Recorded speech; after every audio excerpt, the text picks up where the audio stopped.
Shalom Bapak Ibu Saudara, selamat pagi, selamat datang buat Pak Daniel Kristanto, Ibu dan keluarga. Selamat beribadah bersama-sama dengan kami di Gereja GBIS Sinai. Kami mengucap syukur atas kehadiran Bapak dan keluarga. Bapak Ibu Saudara, kita akan memulai ibadah kita. Saya undang untuk bangkit berdiri. Mari kita siapkan hati kita masuk hadirat Tuhan. Kita akan katakan, ku kagum hormat akan Engkau, karena Tuhan yang kita sembah adalah Tuhan yang maha kuasa, maha dahsyat, dan tidak ada pernah yang bisa menandinginya. Kau sungguh indah tiada taranya.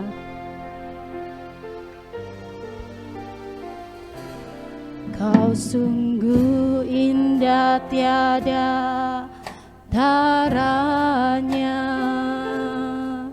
sungguh menakjubkan, sungguh ajaib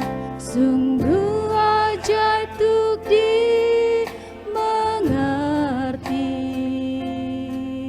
lebih dari semua yang ada.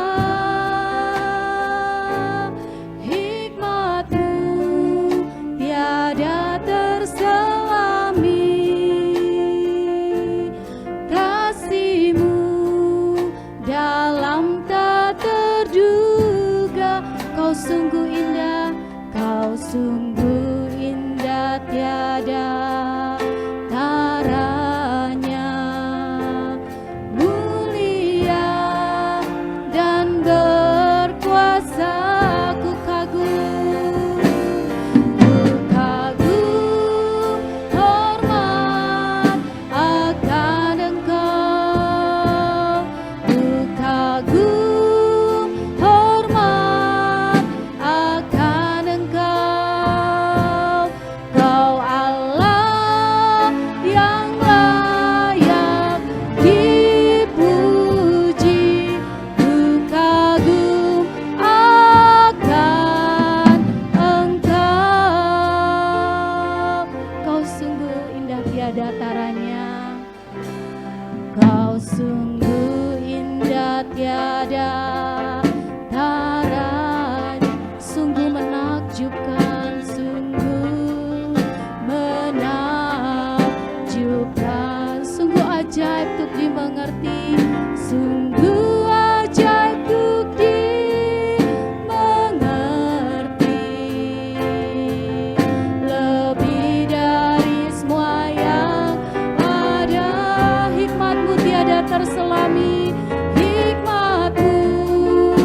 segala pujian.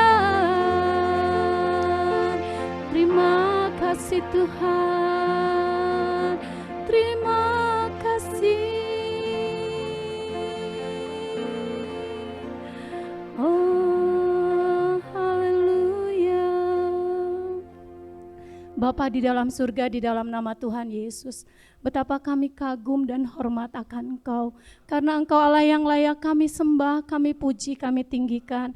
Kami bersyukur hari ini bisa ada di tempat ini sebagai ungkapan syukur kami kepada Tuhan, karena karya-Mu di dalam hidup kami, karena anugerah-Mu di dalam hidup kami. Hari ini Tuhan, kami mau beribadah kepada Tuhan. Tuhan, sucikan dan kuduskan hati kami, biarlah ibadah kami menjadi ibadah yang berkenan kepada Tuhan dan menyenangkan hati Tuhan. Biarlah setiap pujian yang kami naikkan itu boleh menjadi hormat kemuliaan bagi nama Tuhan. Pimpin ibadah kami dari awal, pertengahan sampai pada akhirnya. Kami mau siap memuji nama-Mu dan biarlah Roh Kudus bekerja di antara kami semua. Terima kasih Tuhan Yesus yang baik. Hanya di dalam nama Tuhan Yesus kami berdoa dan mengucap syukur. Haleluya. Amin. Ada sukacita di tempat ini? Amin. Bapak Ibu, mari kita angkat suara kita untuk memuji dan meninggikan nama-Nya. Angkatlah suaramu.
Kita bersorak-sorai karena Allah kita Allah yang baik, teramat baik di dalam hidup kita. Mari sebentar kita akan mendengarkan firman Tuhan. Saya undang Bapak Ibu Saudara bangkit berdiri.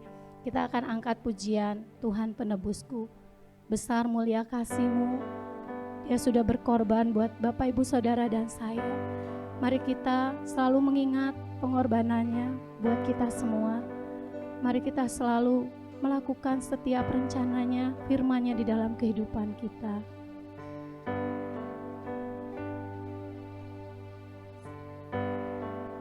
Besar mulia kasih-Mu. Besar mulia kasih-Mu, Kau korbankan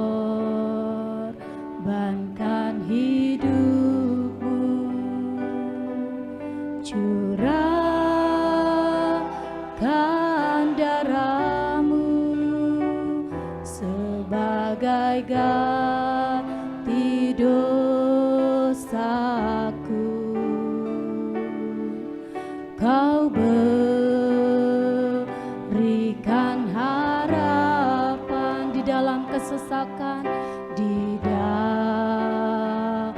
dalam kesesakan. Agunglah perbuatanmu, Yesus Tuhan penebusku. Karena kasih-Mu yang selamatkanku, menyucikan dan menebus hidupku.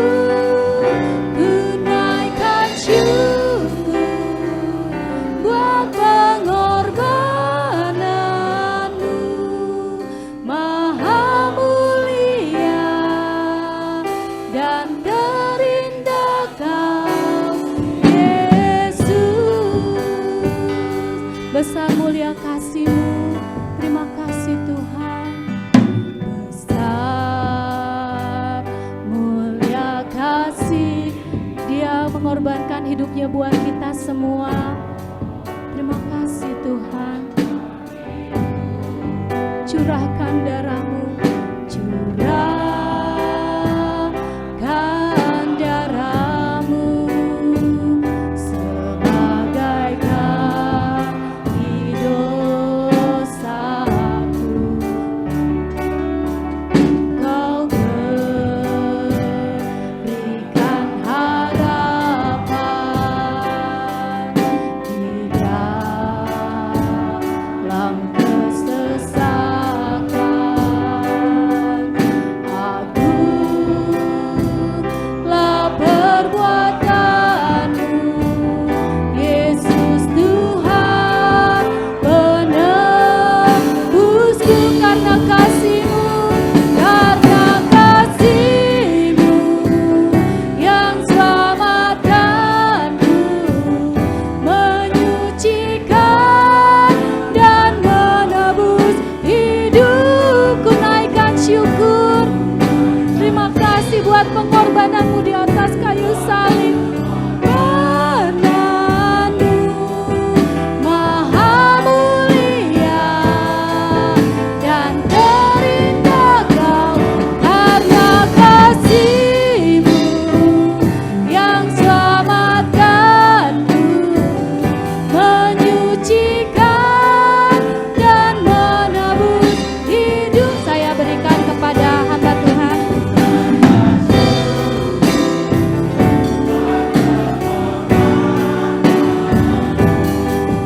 Maha mulia dan terindah Kau, Yesus. Maha mulia dan terindah Kau, Yesus, Engkau maha mulia, maha mulia dan terindah Kau.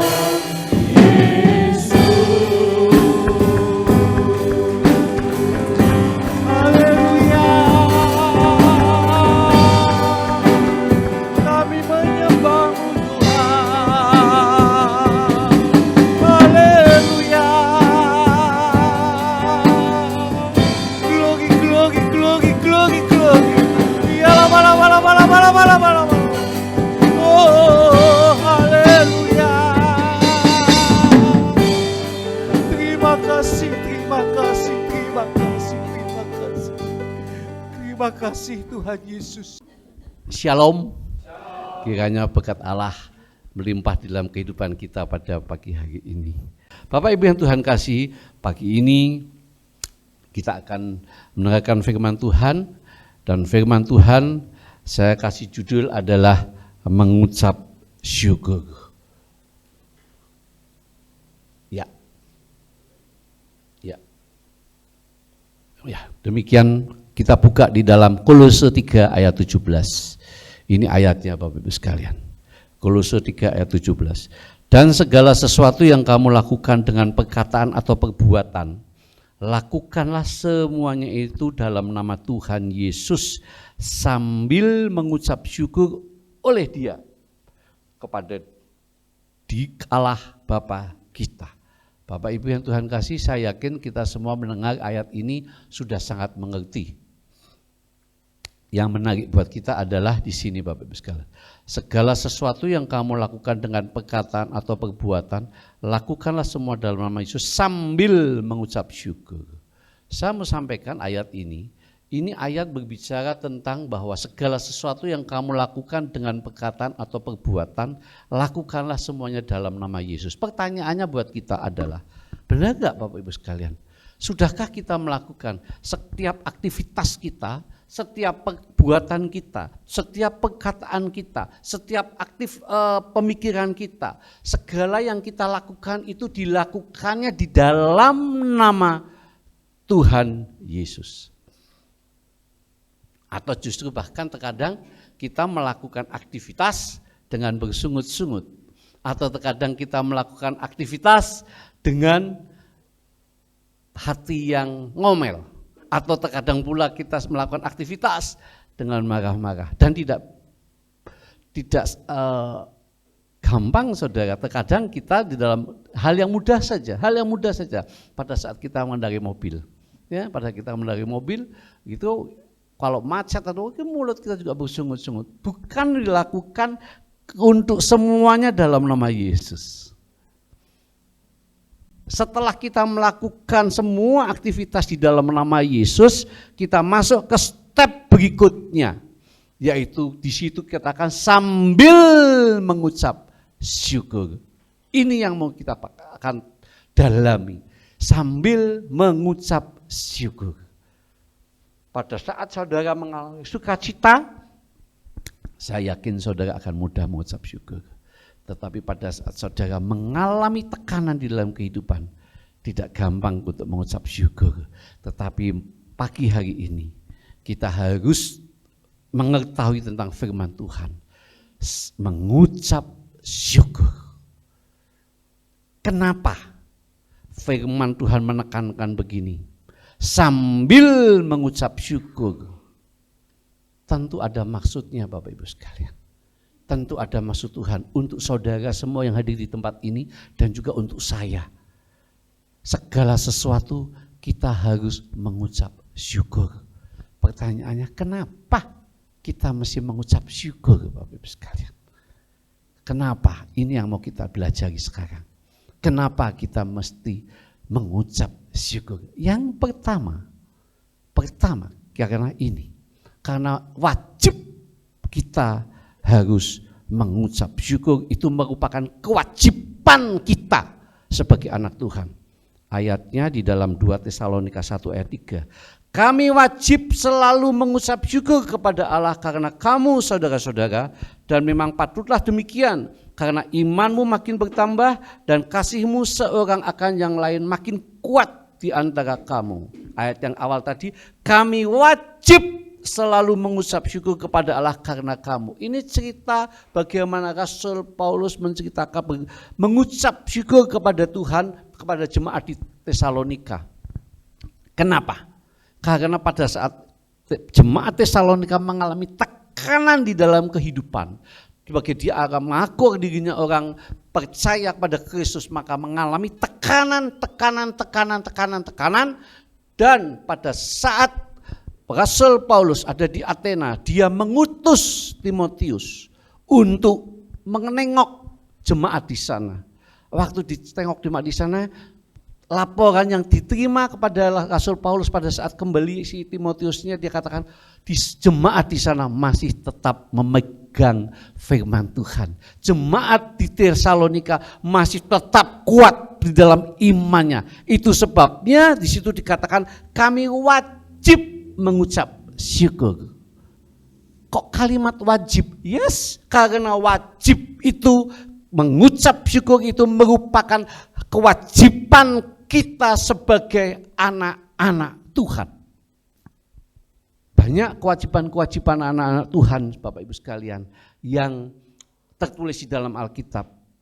Tetapi ada beberapa contoh yang kalau akhir-akhir ini saya perhatikan, justru kalau saudara rajin mengikuti YouTube, justru banyak kewajiban-kewajiban orang percaya, yaitu Tuhan, orang percaya pada Tuhan Yesus.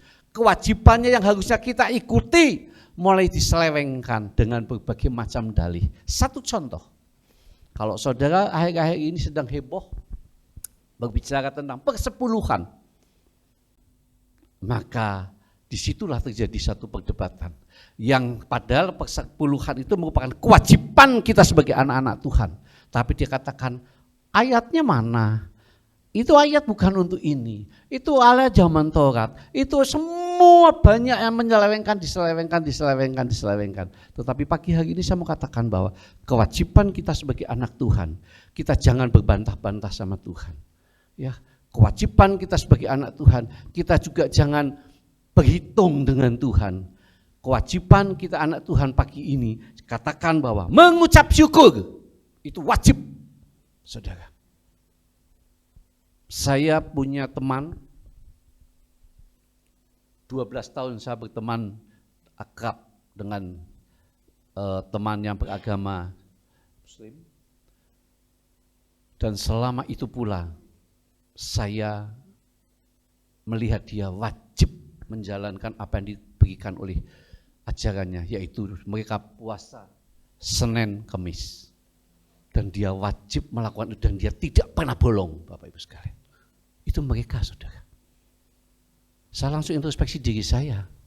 Wah, kita kadang-kadang diminta untuk berpuasa 1 minggu sekali aja, kadang-kadang bolong, Bapak Ibu sekalian. Atau kita suruh berdoa, kita punya satu kewajiban untuk berdoa saja, terkadang kita tidak berdoa karena banyak situasi. Mari Bapak Ibu sekalian, hal-hal yang wajib diberikan pada Tuhan, itu kita harus lakukan dengan sungguh-sungguh. Dan kali ini kewajiban saudara dan saya adalah mengucap syukur. Wajib mengucap syukur. Di situ tidak dikatakan dalam pada saat saudara senang, enggak.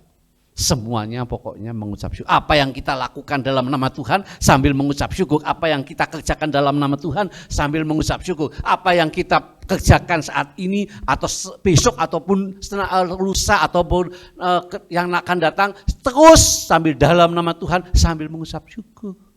Karena itu wajib, saudara. Wajib, kalau istilahnya adalah wajib hukumnya, saudara. Mengucap syukur itu wajib hukumnya, sekalian ya. Bahasa sehari-hari kan begitu ya. Tetapi intinya buat kita adalah, yang pertama adalah kita harus wajib mengucap syukur, karena itulah merupakan kewajiban kita sebagai anak-anak Tuhan. Haleluya saudara.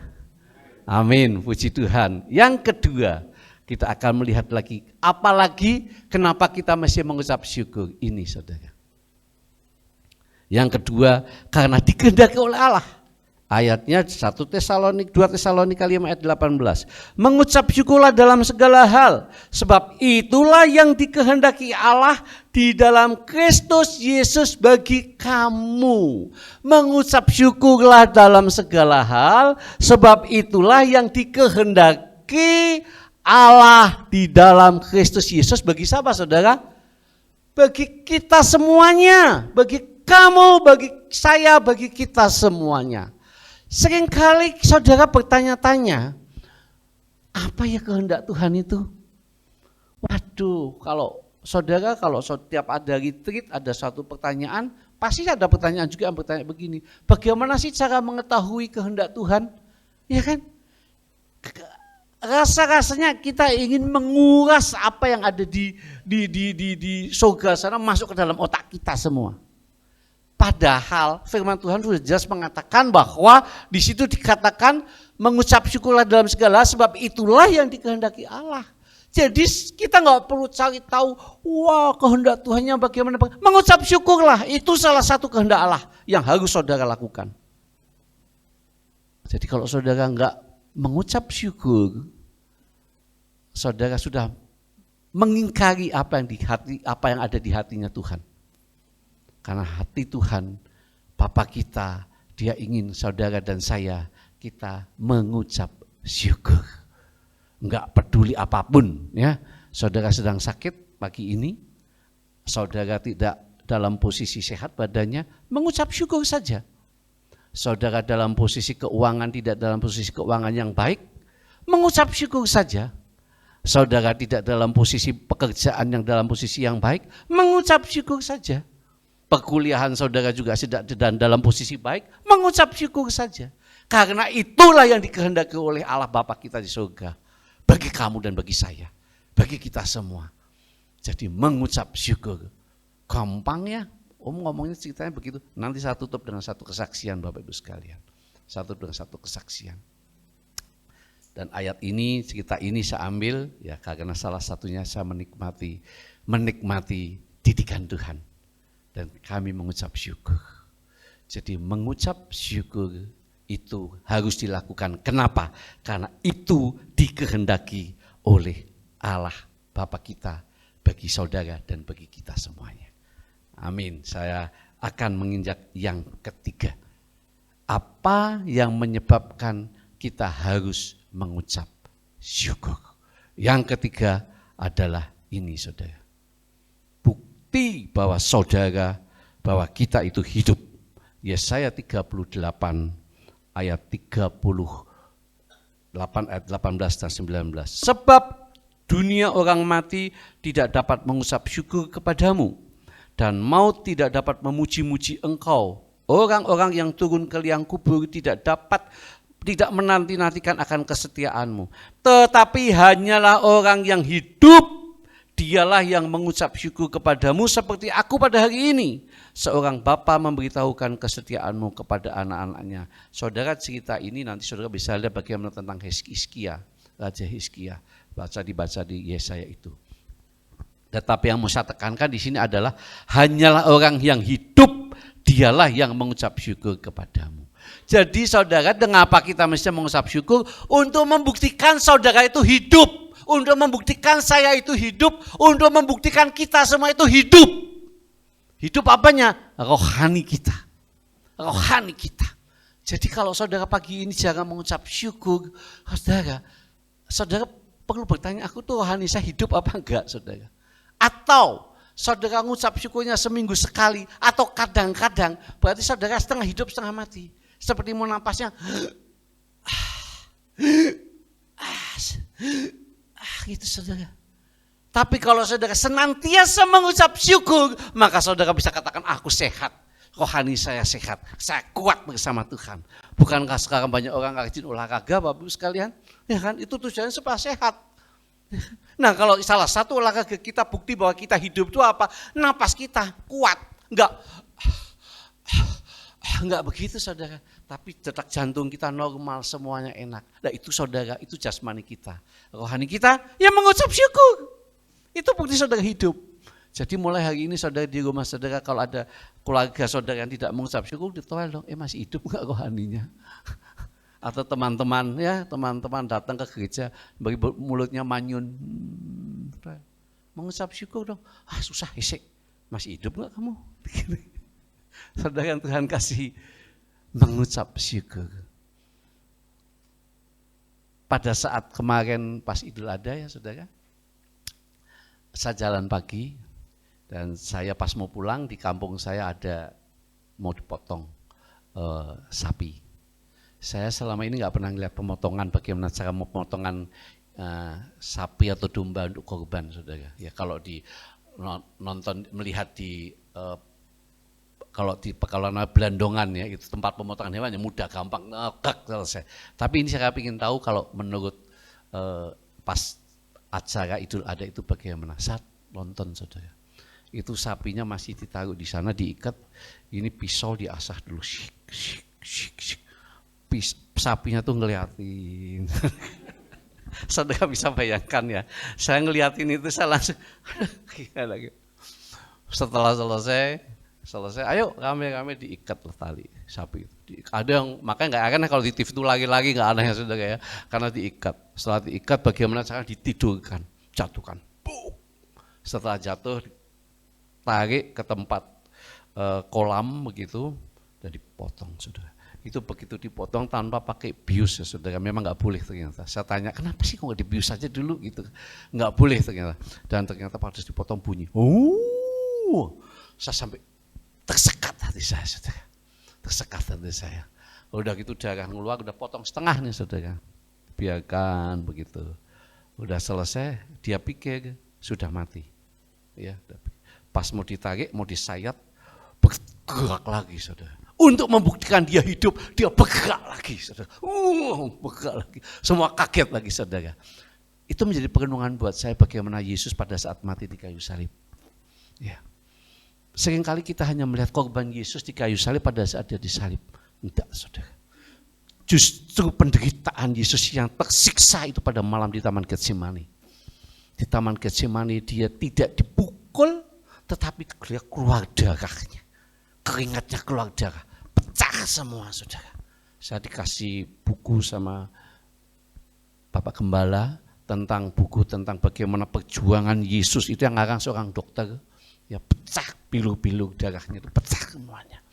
Ya, tetapi demikian dia masih bergerak juga sampai mati di kayu salib. Bukti bahwa dia hidup. Bapak Ibu yang Tuhan kasihi, mengucap syukur bukti saudara hidup.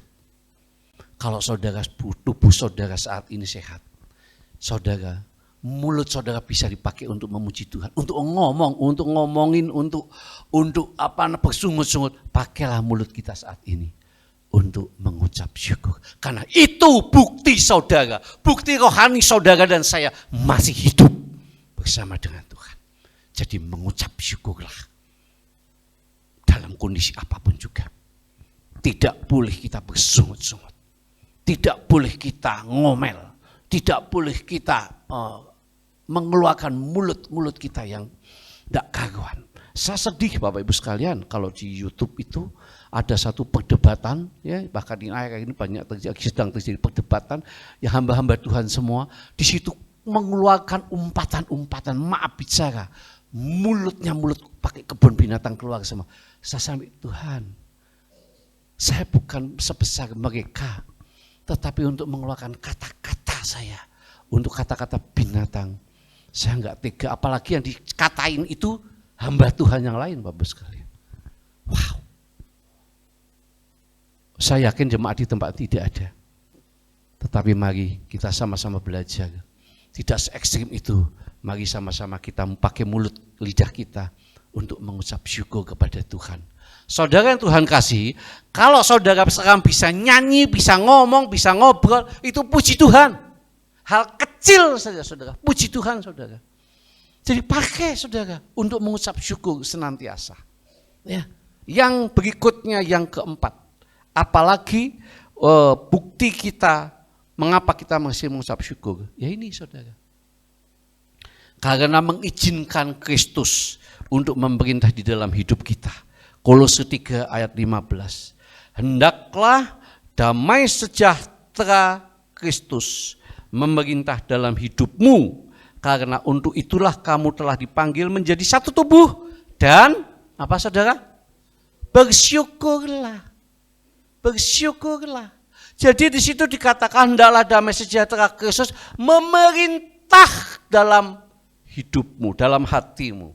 Jadi dengan kita mengucap syukur, itu kita mengizinkan damai sejahtera Allah melimpah di dalam kehidupan kita, memerintah hidup kita. Itu sebabnya saudara harus mengucap syukur. Kalau saudara datang ke tempat orang yang lagi kedukaan, atau saudara datang ke tempat keluarga saudara seiman yang mungkin mengalami satu tekanan sedang mengalami, kan saudara nggak ngomong begini, kamu masih sedih ya? Oh iya, ya sudah sedih aja terus, kan nggak saudara? Saudara datang, ya, saudara bisa peluk dia, udahlah, mengucap syukur saja, ya kan? Sudahlah, bersyukur saja bersama Tuhan. Kan kita begitu, saudara. Itu secara tidak langsung saudara mengajarin dia untuk katakan begini, sudah, biarkan Tuhan yang memerintah di dalam hidup kamu. Itu saudara, ya kan? Itu sebabnya saudara, kalau saudara sekarang mengucap syukur, itu damai sejahtera Allah akan melimpah di dalam hati kita, dan kita akan katakan, Tuhan, biar kehendak-Mu yang jadi, Engkau yang bertahta atas rumah tangga saya, atas hidup saya. Sekarang ada satu lagu kan, ku buka hati untuk jamahan-Mu, ya kan? Berserah penuh di hadirat-Mu.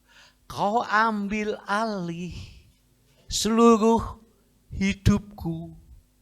di altarmu, menyembahmu. Kau ambil alih seluruh hidupku. Itu saudara. Jadi dengan saudara mengucap syukur kepada Tuhan, itu secara tidak langsung katakan, kau ambil alih Tuhan seluruh hidup saya, bertahtalah di dalam hidup saya, kau ambil alih Tuhan seluruh hidup saya, berotoritaslah di dalam hidup saya, engkau perintahlah hidup, memerintah di dalam hidup rumah tangga saya, dan di dalam hati saya, dan di dalam pekerjaan saya, dan di dalam usaha saya. Itu sebabnya saudara mengucap syukur. Kalau saudara tidak dalam posisi saudara ada tekanan, saudara tidak mengucap syukur, saudara yang memerintah bukan Tuhan, tetapi yang memerintah adalah emosi kita, kedagingan kita, dan lebih parah lagi iblis yang memerintah kita. Itu sebabnya banyak yang terjadi pada saat kata, wah dalam emosinya ya. Kenapa? Setelah peristiwa lewat, baru kita sadar, ya saya emosi ya. Ya. Karena pada saat saudara emosi, pada saat saudara menghadapi tekanan itu, saudara tidak mengucap syukur. Yang ada adalah bawanya emosi saja. Akhirnya saudara menyesal. Saya alami Bapak Ibu sekalian. Dalam momen-momen tertentu, wah emosi saya bukan mengucap syukur. Tapi setelah itu, Tuhan ingatkan saya.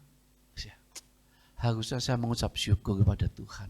Biar Tuhan yang memerintah hidup saya, mengendalikan emosi saya, mengendalikan hati saya, mengendalikan kedagingan saya. Sehingga yang ada adalah kasih, mengucap syukur, damai sejahtera, sukacita yang dilimpahkan. Bukannya emosi, bukannya terjadi perselisihan, bukannya bersungut-sungut, bukannya marah, bukannya ribut dan sebagainya saudara. Jadi mengapa kita mesti mengucap syukur? Dengan saudara mengucap syukur, itu saudara meminta Tuhan untuk memerintah di dalam hidup saudara. Untuk mengatakan pada Tuhan, Tuhan biar engkau jadi juru mudi di dalam nahkoda rumah tangga saya. Sehingga kita tidak terjadi ribut, tidak terjadi perceraian, tidak terjadi pertengkaran, tidak terjadi perang di rumah tangga itu. Yang ada adalah damai sejahtera, damai sejahtera. Damai sejahtera. Itu yang harus diharuskan oleh Tuhan, anak-anak Tuhan. Dengan mengucap syukur, saudara membuka hati saudara, Tuhan untuk berotoritas di dalam hidup kita. Saya dari kecil ya nggak pernah dipukul sama papi saya, saudara. Banyak yang ngomong begini. Kalau anak nggak pernah dipukul sama orang tua jadi kurang ajar besarnya. Faktanya enggak tuh Bapak Ibu sekalian. Enggak ya, papi saya nggak pernah mukul saya. Saya pernah bertanya pada papi saya dulu waktu kecil, papi nggak pernah yang biasanya ada mami saya nyubitin cetot gitu ya. Waduh, kesang tuh jadi biru semua. Itu zaman dulu, kalau zaman sekarang nggak boleh. Nah, saya tanya sama papi saya, Mi, kenapa sih papi nggak pernah mukul kita? Terus ya papi saya cerita, dulu waktu kecilnya papi satu nakal sekali dan akhirnya dipukul sampai dididik diajak oleh orang tua. Saya kan ngajak orang engkong saya berarti ya, kakek saya itu sadis sekalian. Papi saya diikat di lapangan besar karena rumahnya besar, terus pakai tiang gitu diikat ya, dan sekelilingnya dibakar kayu bakar. Papi saya di tengah-tengah seperti itu terus begitu. Karena saking seringnya papi saya udah terkebal jadinya. Begitu sudah marah, papi saya langsung ini waktu kecil papi saya di toka itu langsung papi saya, engkaunya lihat kakek saya lihat gitu. Lain lagi kali ini kita hukum. Sini kamu. Diikat kakinya, masukkan ke dalam sumur saudara. Kepalanya masuk sumur, diikat, dikerek begitu.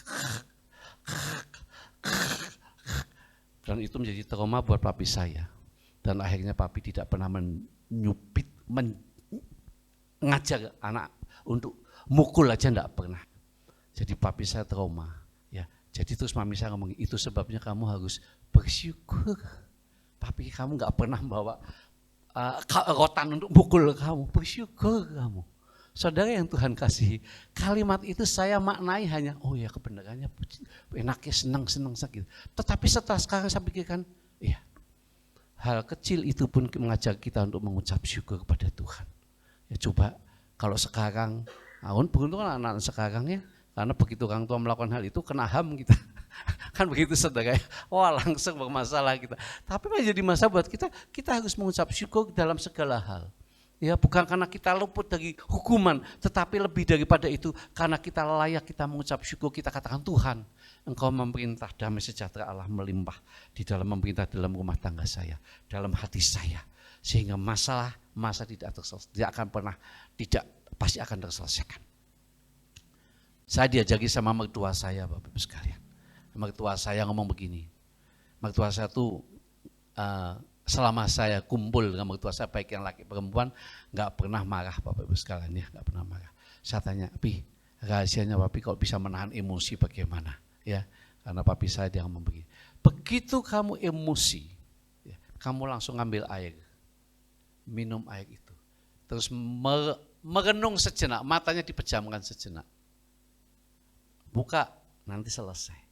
Tapi pagi ini saya mau katakan sama saudara, kalau saudara emosi, saudara berhenti sejenak, mata saudara arahkan kepada Tuhan dan mulut saudara pakai mengucap syukur, maka masalah akan terselesaikan, emosi akan reda, langsung seketika reda. Kenapa? Begitu kita puji Tuhan, terima kasih Tuhan, maka itu hadirat Tuhan akan bertakhta di dalam hati kita. Secara tidak langsung saudara minta Tuhan memerintah hidup saudara, mengendalikan emosi saudara, maka saudara tidak akan emosi lagi.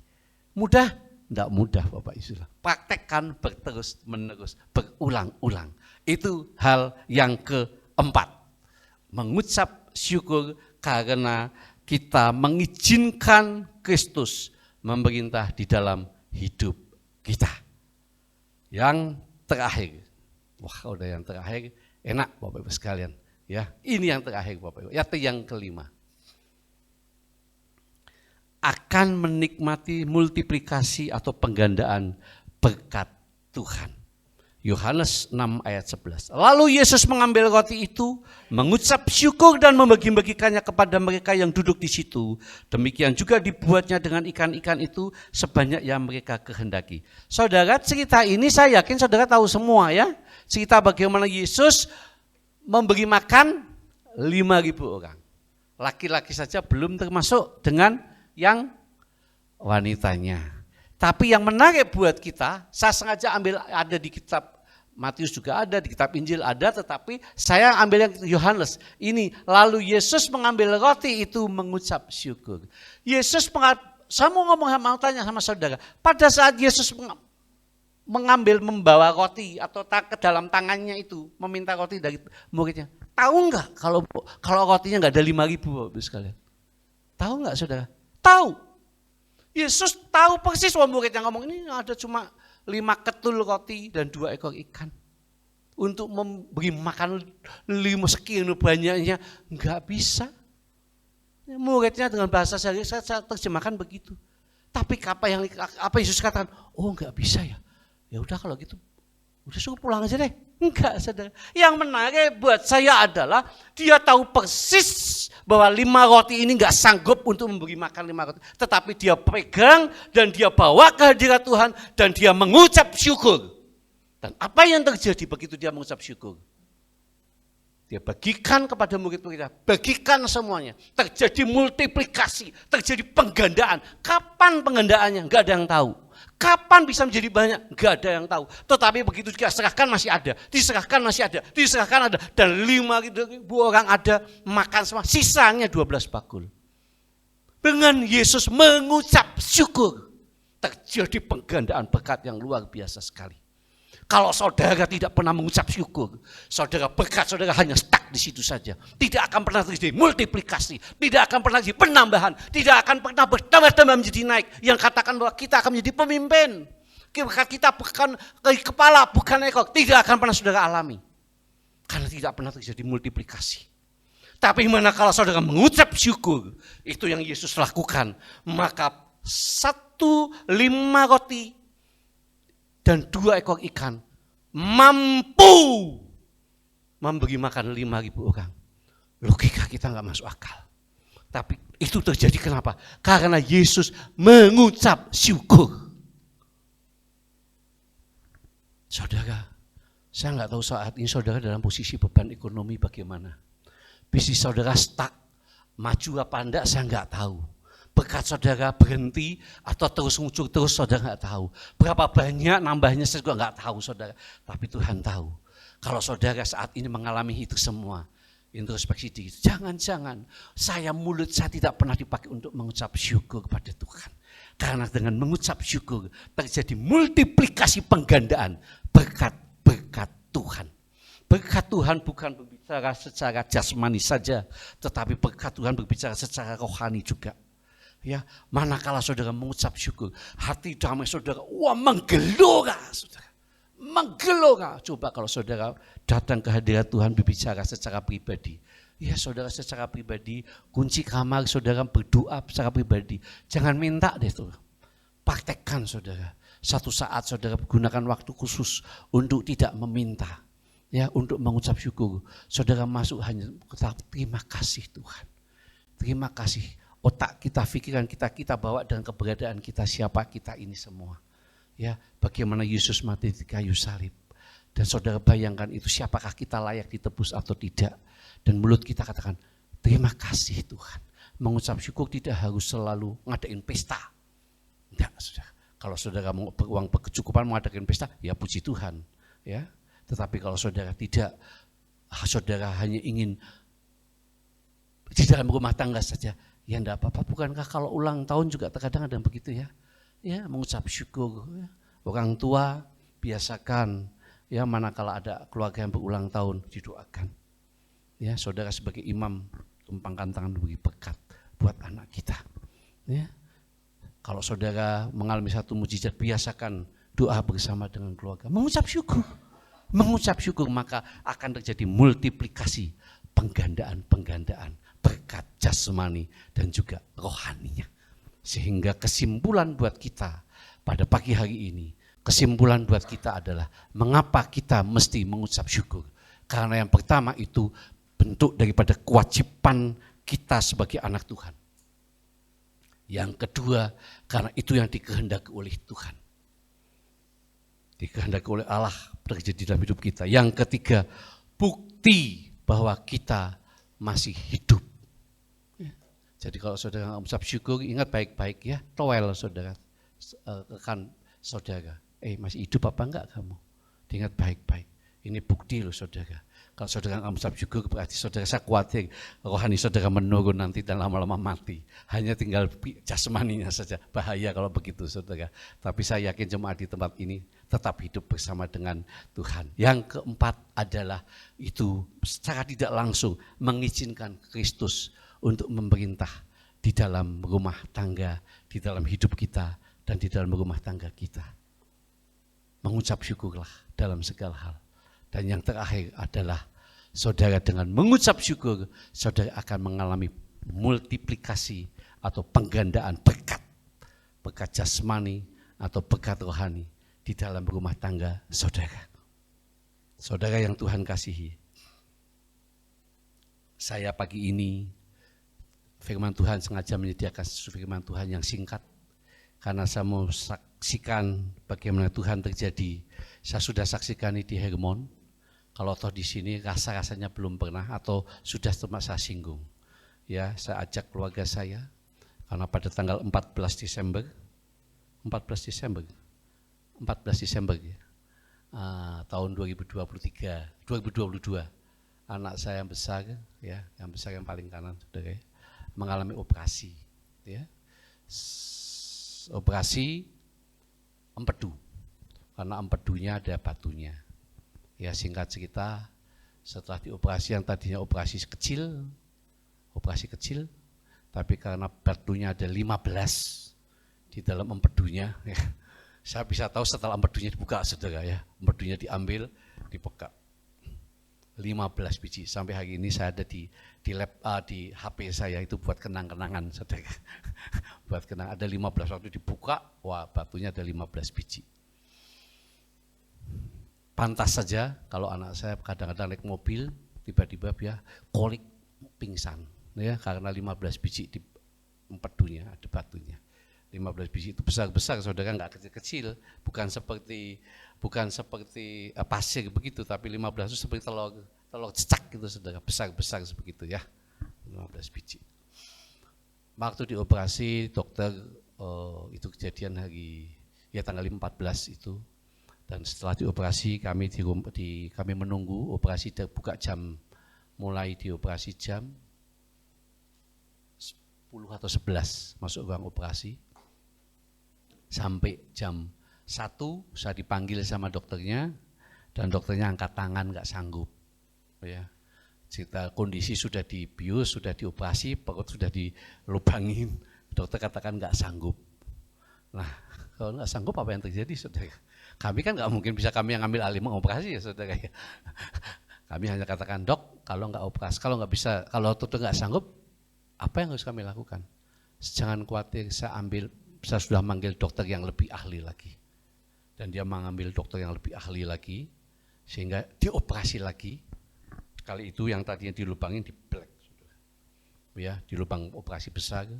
Itu dari jam 1, mulai jam 2 lah, mulai operasi jam 2, sampai dengan jam 6 sore, baru dia keluar dari rumah sakit. Dari kamar operasi, di ruang operasi. Selesai itu, di ruang operasi keluar, dia lah pulang. Dan anak saya diopnam hampir sekitar 4 hari.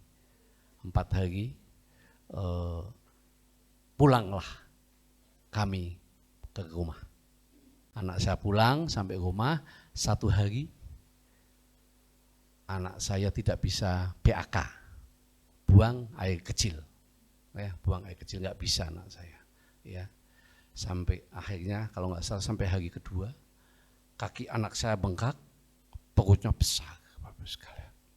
Ya, perutnya besar sehingga kami ambil putusan harus ke dokter. Enggak bisa, enggak. Kami harus kontrol ke dokter. Kita ke dokter.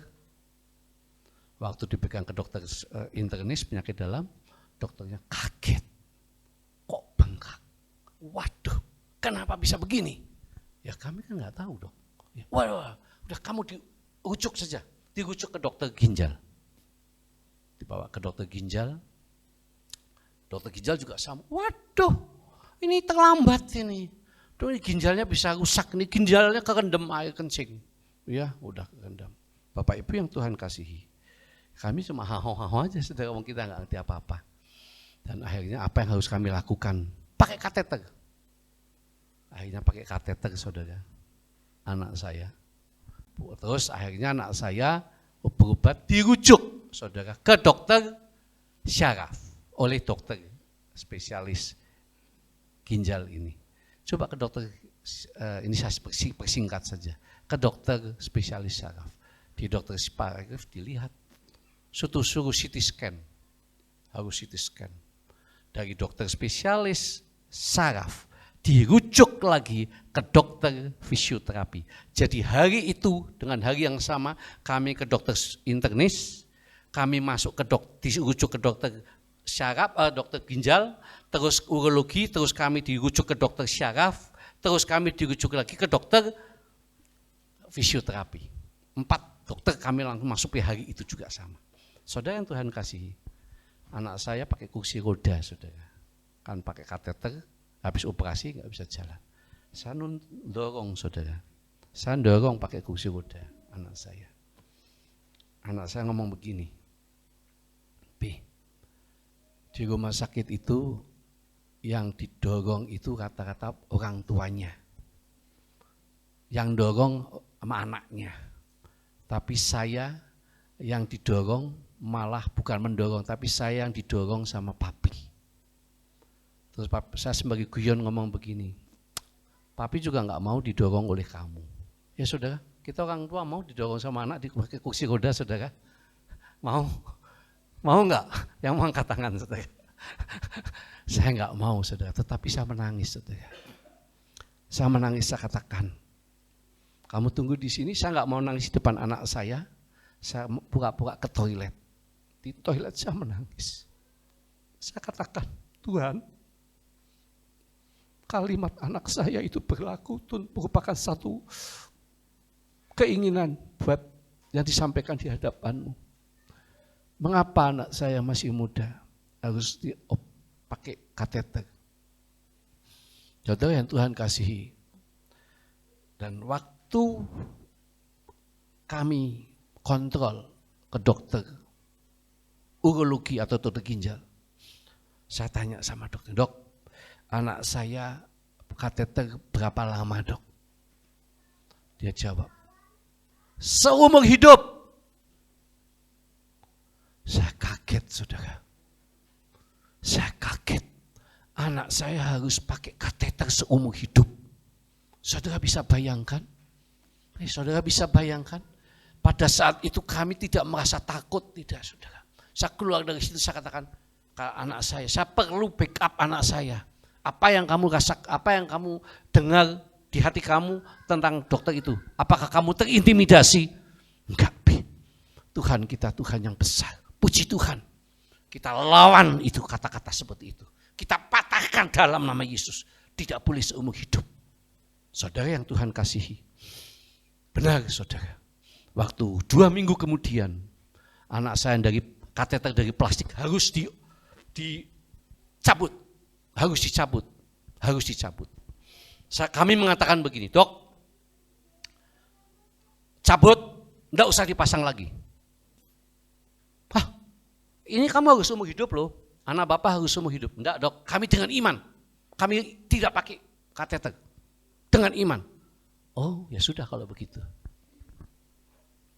Kami pulang, tapi sebagai dokter ngomong begini, "Saya kasih rujukannya supaya kalau nanti ada apa-apa, kamu bisa datang ke rumah sakit terdekat pakai surat pengantar ini." Saya terima, tapi dalam hati, dalam nama Yesus tidak akan pernah terjadi lagi. Goodbye kateter itu. Saudara yang Tuhan kasihi, beriman itu penting. Ya, apa yang terjadi? Kami pulang ke rumah. Kami pulang ke rumah. Saya katakan sama anak saya, minum yang banyak supaya bisa PAK. Karena kalau nggak pakai kateter nggak bisa. Jadi kateter udah dilepas. Berarti logikanya kita iman sudah beriman. Logikanya sudah harus sembuh dong. Ya saudara ya. Ternyata anak saya jam 3 sore kita pulang dari rumah sakit, jam 4:30 anak saya coba ke toilet. Keluar dari toilet dia tidak bisa. Dia katakan, "Papi, saya tidak bisa PAK. Kita harus ke dokter lagi." Iman saya yang setinggi gunung, saudara. Iman kita yang hebat menggantungkan pada Tuhan. Itu rontok, saudara. Harus kembali datang ke rumah sakit untuk pakai kateter lagi. Dan singkat cerita, kami tidak bersungut-sungut. Kami walaupun iman kami digentarkan, walaupun doa kami belum mampu menggontarkan kuasa Tuhan, walaupun hati kami melihat kondisi anak saya masih seperti itu, tapi kita datang ke rumah sakit. Dan kali itu dikasih kateter bukan plastik lagi. Kalau plastik 2 minggu harus diganti, kali ini pakai silikon. Yang dari silikon itu 1 bulan, saudara. Harus dipasang selama 1 bulan. Selama itu, saudara, selama itu anak saya pakai kateter kemana-mana. Diajak ke rumah makan nggak mau, saudara. Kenapa? Karena kateternya ada di situ. Jalan sudah bisa jalan, yang ngajar sudah bisa ngajar, sudah bisa aktif. Anak saya ngajar piano, Bapak Ibu sekalian, di sekolah musik. Satu saat anak saya telepon pada orang tuanya, pada kami, minta dikirimkan pakaian. Kenapa? Rupanya karena saking asiknya ngajar, kateternya itu lepas. Maaf bicara, itu balik ke tubuhnya badan, jadi itu kesiram kayak ngompol, saudara. Jadi semua basah semua. Saudara bisa bayangkan bagaimana penderitaan anak saya pada saat itu. Kalau mau tidur, ya, nggak bisa langsung tidur, saudara. Tidur, terus kateter itu harus diikat di tempat kaki ranjang untuk supaya nggak goyang. Kalau goyang lepas, ngompol lagi nanti sudah kemana-mana lagi air kencingnya. Harus begitu. Setiap hari kalau mau duduk juga sama. Kami sebagai orang tua dan juga keluarga, ya, ada adiknya juga Evelyn. Kami melihat itu sedih, tapi kami tidak katakan saya katakan sama keluarga, tidak boleh sedih di hadapan anak saya. Di hadapan Ivana, tidak boleh sedih. Tidak boleh sedih. Ya, tidak boleh sedih. Kami hanya boleh menangis di kaki Tuhan. Dan kami mengucap syukur untuk itu semua. Kami hanya mengucap syukur. Terima kasih Tuhan. Kalau anak saya masih belum dikasih kesempatan terima kasih. Tidak mudah saudara. Memang betul tidak mudah saudara. Tidak mudah. Pada saat saya naik mobil, ya saya terbayang anak saya. Mau jemput anak saya.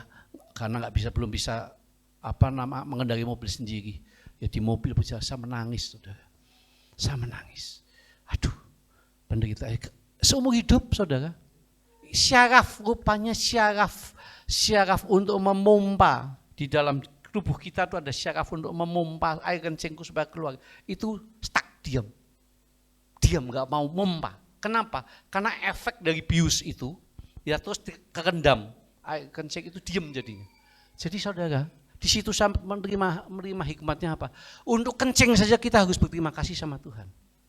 Saudara kalau saudara bangun pagi sekarang maaf bicara saudara ke toilet, BAK, apakah mengucap syukur saudara? Belum tentu saudara. Saudara kalau terima berkat saja mengucap syukur. Tapi hari ini saya mengajak saudara sampai hari ini saya kalau ke toilet bangun pagi, pada saat meluangkan keinginan kita itu, mulut saya katakan, terima kasih Tuhan. Itu ucapan syukur buat saya. Karena saya tidak bisa membayangkan kalau tiba-tiba tak berhenti nggak bisa, bagaimana? Saudara yang Tuhan kasihi, waktu berjalan terus, siksaan demi siksaan, ya. Bahkan Ibu Gembala datang ke rumah untuk mendoakan, ya, datang ke rumah mendoakan. Saya berterima kasih sama Ibu Gembala dan Bapak Gembala, ya. Kami cerita semua apa kondisinya, bagaimana anak saya harus divonis seumur hidup pakai kateter, ya. Tapi itulah kenyataannya, ya sudah. Kami lakukan itu semua. Dan pada saat waktunya 1 bulan selesai, kami harus diganti dengan kateter yang baru tentunya. Diganti dengan kateter yang baru. Benar saudara, dari pengalaman yang dulu, anak saya sudah diganti dengan beriman tapi tidak terjadi. Apakah iman kami harus rontok? Enggak Bapak Ibu sekalian. Puji Tuhan, segala puji, segala kemuliaannya bagi Tuhan. Kami dikasih kekuatan Tuhan. Begitu kami masuk ke dokter, saya di luar, istri saya beserta dengan anak saya yang masuk ke dalam. Dia pakai mau diganti, tapi kita katakan, bagaimana nanti? Tuhan bekerja saja. Saya nunggu saudara, saya diem aja di ruang tunggu. Anak saya di sana, saya nunggu pas anak saya keluar bagaimana. Anak saya keluar bagaimana. Anak saya keluar enggak pakai kateter saudara. Enggak pakai kateter, kan luar biasa saudara. Tapi pengalaman kami waktu 2 minggu yang lalu enggak pakai kateter juga, ya kan? Ternyata berapa jam kemudian harus pakai kateter. Jadi kami bukan meragukan, tapi kami katakan, anak saya katakan kepada dokter, dok begini saja, kami enggak akan dilepas dulu, kami lepas dulu kateternya, terus kami tunggu di rumah sakit. Sekian jam, kami makan siang di situ, hampir 3-4 jam kita di rumah sakit itu. Nanti setelah itu kami akan minum yang banyak. Nah setelah itu nanti diperiksa lagi, bisa BAK enggak? Kalau yang dulu kan enggak bisa, harus ke rumah sakit lagi. Sekarang kami enggak mau pulang dulu dok, kami di situ saja dulu. Oh ya sudah silakan. Anak benar, udah copot semua ya. Kami minum di situ, makan di situ, terus hampir 3-4 jam. Terus 3 jam lah, terus yaudah kamu periksa lagi ke dalam. Saudara yang Tuhan kasih, hati saya berdebar-debar saudara. Berdebar-debar. Kalimat dokter ada mengintimidasi saya. Seumur hidup anak kamu pakai kateter. Seumur hidup anak kamu kateter. Anak kamu akan seumur hidup pakai kateter. Seumur hidup kateter. Penyakit ini gak pernah ada menyembuhkan. Dan memang dokter katakan tidak disembuhkan, tidak bisa disembuhkan saudara. Pasti itu kalau itu divonis seumur hidup ya seumur hidup. Minimal jangkaunya waktu lebih panjang, lebih lama sekali. Saudara yang Tuhan kasih, anak saya akhirnya masuk ke dokter lagi, ke ruang pemeriksaan lagi. Saya nunggu di ruang tunggu. Saudara yang Tuhan kasihi, hidup terkadang kita nggak bisa ngalami keinginan kita. Tetapi kondisi itu tetap saudara harus mengucap syukur sama Tuhan. Apapun yang terjadi, kita harus katakan terima kasih Tuhan di dalam hidup kita. Terima kasih Tuhan, karena aku sebagaimana aku ada itu hanya terima kasih kepada Tuhan. Terima kasih Yesus, terima kasih Yesus. Puji syukur hanya bagimu. Terima kasih ya Tuhanku. Terima kasih Yesus. Terima kasih Yesus. Puji syukur hanya bagimu. Terima kasih Yesus. Kalimat itu, lagu itu yang saya nyanyikan setiap kali iblis mengintimidasi saya, saudara. Saudara sanggup, saudara dalam posisi anak masih terpakai divonis kateter, saudara mengucapkan terima kasih sama Tuhan. Pada saat saudara mengalami himpitan dari didikan Tuhan, saudara sanggup mengatakan terima kasih pada Tuhan, mengucap syukur kepada Tuhan. Mari pagi ini kami ajak saudara untuk mengucap syukur kepada Tuhan. Karena tadi yang kelima, dengan saudara mengucap syukur, itu terjadi multiplikasi, terjadi kesembuhan, terjadi penggandaan berkat. Dan bagi manusia tidak mungkin, bagi Tuhan semuanya terjadi. Tahukah saudara, pada saat anak saya masuk ke dalam tempat itu, ke dokter itu, kami menunggu, ini final, ini keputusan final, apa yang terjadi. Benar anak saya keluar, dan anak saya keluar, dia katakan begini, saya langsung katakan, puji Tuhan, anak saya bebas dari kateter. Haleluya, haleluya. Saat ini anak saya berada di tempat ini, tanpa kateter. Dan sampai detik ini operasi pun normal. Dan semua tidak ada pakai kateter. Semua yang datang bertanya, adakah masih kateter, pakai kateter. Saudara-saudara menanyakan, kami katakan tidak ada. Bagi Tuhan tidak ada yang mustahil. Dokter katakan mustahil kamu, tapi bagi Tuhan tidak ada mustahil. Haleluya. Kita bangkit berdiri. Bapa Surgawi, kami bersyukur kepadamu. Tuhan sudah memberkati ibadah kami dari permulaan sampai dengan selesainya. Semua yang sudah mengambil bagian dalam pelayanan, Tuhan memberkati. Tambah-tambahkan hikmat marifat yang daripadamu. Demikian juga bagi hambamu, Bapak Daniel Kristanto, yang pada pagi hari ini sudah membagikan berkat. Baik firman Tuhan dan juga kesaksian yang hidup. Sehingga ya Tuhan membangkitkan semangat kami untuk kami selalu mengucap syukur kepada Tuhan. Apapun yang kami alami di dalam hidup ini. Karena Engkaulah Tuhan kami yang hidup, yang selalu memberkati setiap kehidupan anak-anaknya. Terpuji namamu ya Bapa. Kami bersyukur Tuhan pakai hambamu dalam pelayanannya ya Tuhan di mana-mana tempat. Tuhan memberkati keluarganya, istri, anak, dan mantunya juga ya Tuhan. Engkau memberkati kehidupan mereka untuk mereka terus setia melayani Tuhan. Terpuji namamu ya Bapa. Kami juga berdoa untuk sidang Tuhan yang hadir pada saat ini. Engkau mengetahui keadaan kami satu persatu. Tuhan, kiranya Engkau menolong. Bila mana ada di antara jemaat Tuhan yang sakit, Tuhan jamah berikan kesembuhan dan pemulihan. Yang mungkin ada di rumah, Tuhan juga menolong mereka semua. Mungkin ada di antara jemaatmu yang mengalami masalah, persoalan, Tuhan kiranya Engkau membukakan jalan keluarnya. Yang mempunyai kekurangan secara, ya Tuhan, keadaan ekonomi, kiranya Engkau Maha Tahu, Tuhan memberkati kehidupan kami satu persatu. Terima kasih ya Bapa, terima kasih ya Tuhan. Kami juga berdoa untuk pemerintah baik di pusat maupun di daerah. Tuhan menolong semuanya dapat menjalankan tugas kenegaraan dengan takut kepada Tuhan. Sebentar sidang Tuhan, setelah selesai akan pulang, Engkau akan menyertai perjalanan kami. Tangan-tangan yang sudah berkorban, yang sudah mengambilkan hak milik Tuhan, Tuhan balas dengan berkat yang berlimpah. Tuhan memberkati engkau dan melindungi engkau. Tuhan menyinari engkau dengan wajahnya dan memberi engkau kasih karunia. Tuhan menghadapkan wajahnya kepadamu dan memberi engkau damai sejahtera. Mari Bapak Ibu sekalian, terimalah berkat daripada Allah Bapa, cinta kasih daripada Tuhan Yesus yang tak berkesudahan, beserta persekutuan yang manis dari Allah Roh Kudus akan menyertai kita semua mulai saat hari ini bahkan sampai selama-lamanya. Bagi yang percaya katakan bersama, amin.